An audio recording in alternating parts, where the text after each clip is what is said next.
Dan pada siang hari ini, insyaallah ta'ala, kami akan membahas mengenai garis besar dalam fikih darah wanita. Di mana ini adalah pembahasan yang paling rumit dalam pembahasan fikih. Bahkan Al-Imam Ahmad rahimahullah ta'ala dijelaskan oleh murid-muridnya, bahkan beliau sendiri yang mengakui bahwa beliau belajar fikih darah wanita selama 9 tahun lamanya. Kemudian Imam An-Nawawi di dalam kitab Majmu' Syarh Muhadzab di dalam jilid kedua membahas berkenaan dengan darah wanita sampai berjumlah 350 halaman. Tandanya secara default wanita memang rumit dan darahnya juga rumit. Untuk menentukan ini haid atau bukan, ini istihadah atau bukan, itu tidak sesederhana yang kita bayangkan. Karena setiap siklus dari haid tersebut beda-beda. Ada yang dalam sebulan dia bisa haid 2 kali, ada yang bahkan haidnya 6 bulan sekali, ada yang haidnya setahun sekali, bahkan ada yang seumur hidup tidak pernah haid. Siapa? Sayyidah Fatimah Az-Zahra At-Tahirah. Fatimah diriwayatkan oleh jumhur ulama, meskipun dipersiskan sanadnya, tapi Fatimah, Sayyidah Fatimah bintu Muhammadin sallallahu alaihi wasallam tidak pernah haid seumur hidup. Bahkan ketika melahirkan Hasan dan Husain hanya mengeluarkan sedikit tetesan darah nifas. Karena perbedaan ini sehingga tidak bisa dipukul rata. Oh, kamu haidnya berarti 7 hari, sisanya istihadah. Oh, kamu haidnya 6 hari, berarti sisanya istihadah. Tidak bisa. Rumit. Begitulah memang Allah menciptakan wanita dengan segala kerumitannya dan keruwetannya supaya wanita tersebut mendapatkan pahala atas belajar ilmu ini. Yang kedua, mengapa kok default dalam fikih haid ini sulit?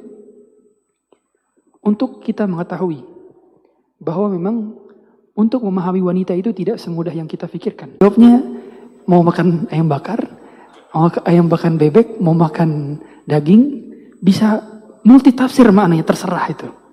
Kadang-kadang maksudnya bisa nggak mau makan, kadang-kadang pengennya mau keliling-keliling aja. Makanya sampai ulama bilang untuk memahami ilmu untuk cukup khatamkan buku, tapi untuk memahami wanita buku berjilid-jilid tidak mampu. Nah, gitu. Bahkan wanita pun mengakui bahwa dirinya sulit dipahami. Silahkan tanya kepada ibu Anda, kepada saudari atau kepada istri Anda. Mereka sulit dipahami. Maka ilmu yang berkenaan dengan wanita ini, yaitu haid, nifas, darah istihadah, itu pun ada kesulitannya tersendiri. Sebelumnya kita mengetahui apa itu haid. Dikatakan haid apabila darah keluar. Minimalnya adalah di usia 9 tahun Hijriyah. 9 tahun Hijriyah. Ketika perempuan keluar pasti 9 tahun Hijriyah. Karena Hijriyah lebih cepat pasti 9 tahun Hijriyah. Karena Hijriyah lebih cepat dibandingkan Masehi. Kalau in total saja, sedangkan tahun Masehi dalam setahun ada 365. Beda 10 hari. Makanya patokan dalam agama kita, seluruh penanggalan dalam fikih itu dipakai tahun Hijriyah. Cuman satu doang yang pakai penanggalan Masehi, apa? Waktu sholat. Nah, waktu sholat itu pakai penanggalan Masehi. Karena sholat itu kita pakai peredaran matahari. Ya, peredaran matahari. Bukan peredaran bulan. Tapi seluruhnya cara menghitung. Dinikahkan oleh Rasulullah SAW umur 6 tahun. Dan baru serumah dengan Rasulullah di usia 9 tahun. Artinya di usia 9 tahun tersebut sudah dikategorikan perempuan yang sudah baligh. Sudah baligh. Ustadz, bagaimana? Secara medis mungkin sekali. Orang sekarang di zaman sekarang karena hormon yang tinggi, hormon yang tidak stabil, kemudian makanan-makanan yang berfast food, mereka mungkin saja keluar darah dari endometrium sehingga mereka haid. Maka dalam hal ini, medis bisa menjadi penguat bagi ilmu fikih. Tapi tidak selalu. Jadi tetap, kalau misalkan memang telah ditetapkan, oh usia 7 tahun, darahnya keluar dari endometrium. dari peluruhan dinding rahim. Berarti itu darah haid. Cuman saya pernah nanya ke dokter, bibi saya seorang dokter, kebidanan, dokter obgyn.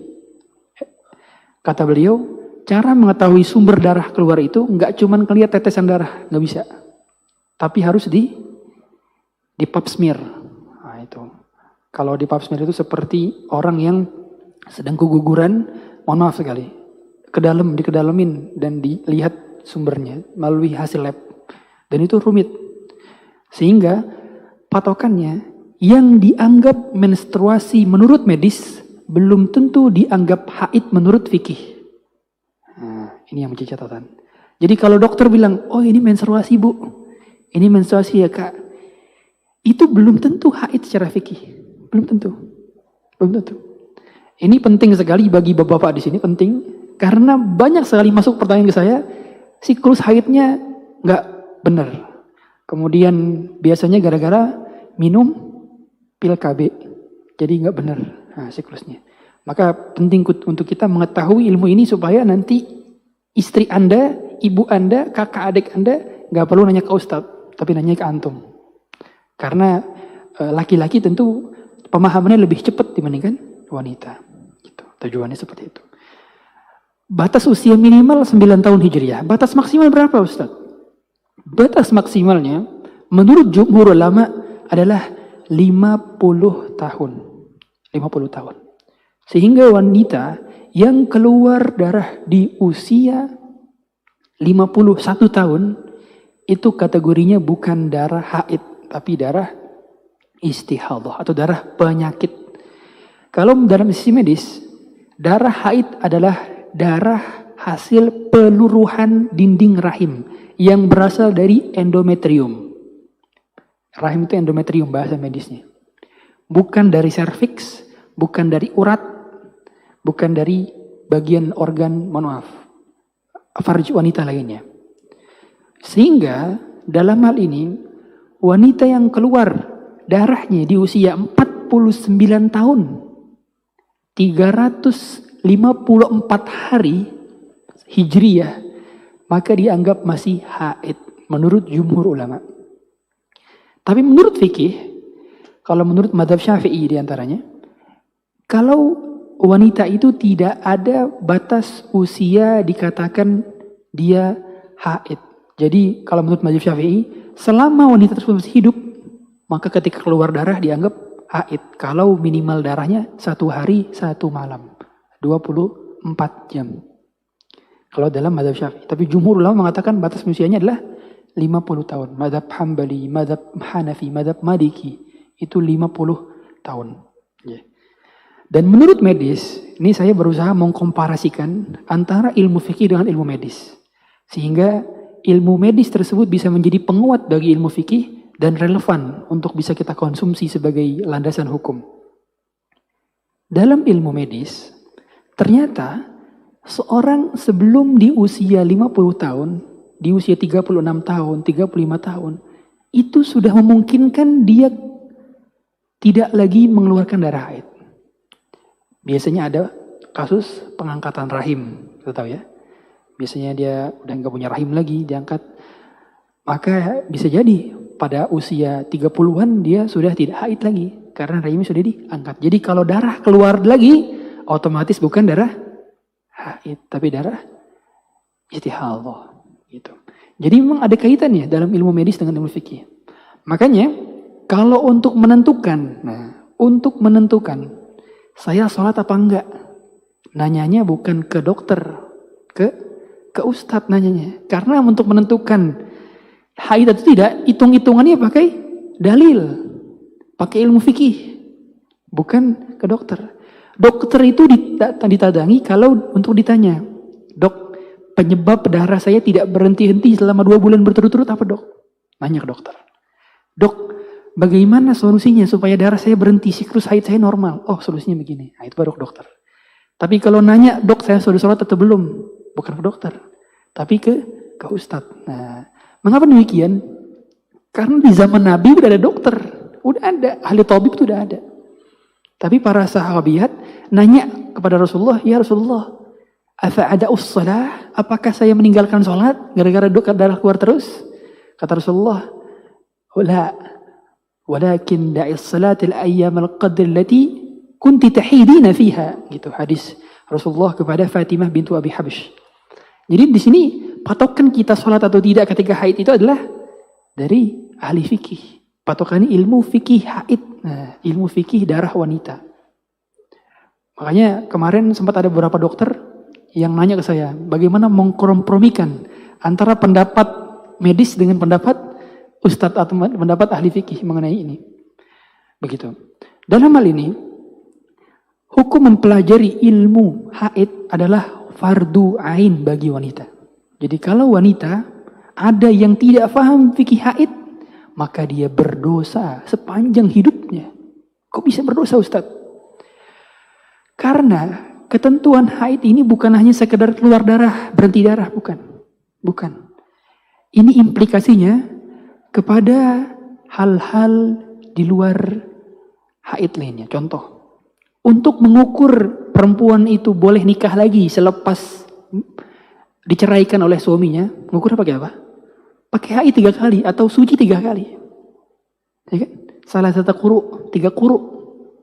Itu diukur. Dan itu harus pakai ilmu. Kalau siklusnya nggak lancar gimana? Coba. Siklusnya nggak lancar. Tiba-tiba dia keluar darah 2 bulan. Coba gimana dia nentuinnya kalau nggak tahu? Atau dia lupa adatnya berapa? Berapa siklus terakhirnya dia lupa? Gimana coba dia nentuin bagaimana nanti ngitung iddahnya berapa? Sedangkan iddahnya harus 3 kuru. Kemudian juga untuk menentukan kapan suami boleh menceraikan istrinya. Karena kita tahu suami haram menceraikan istrinya dalam keadaan haid. Haram. Apakah talaknya jatuh? Talaknya jatuh. Tapi haram. Mengapa haram? Karena memperlama proses iddahnya. Harusnya dia iddah di 3 kali suci, jadi nunggu dulu ada space di sini tambahan. Ini lama sih iddahnya. Namanya talak bid'i. Talak bid'ah. Talak bid'ah itu adalah talak perempuan ketika dia sedang haid. Jadi kalau mau talak haruslah apa? Talak ketika sedang suci dan talak ketika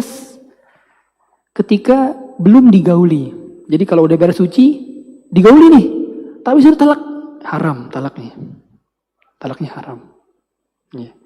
Makanya penting banget kita ini mempelajari ilmu sebelum mengamalkan. Al-ilmu qabla al-qawli wal amal. Banyak di antara kita. Coba kalau kita haji, umroh, ngapain sebelum berangkat? Manasik, ya gak? Manasik. Tapi banyak di antara kita yang mau nikah tapi nggak belajar fikih nikah. Akhirnya apa? Ya udah, jalanin aja dulu. Nikah tanpa ilmu akhirnya. Begitu pula fikih haid ini harusnya dipelajarin di umur 8 tahun, 7 tahun ketika sudah masuk usia tamyiz.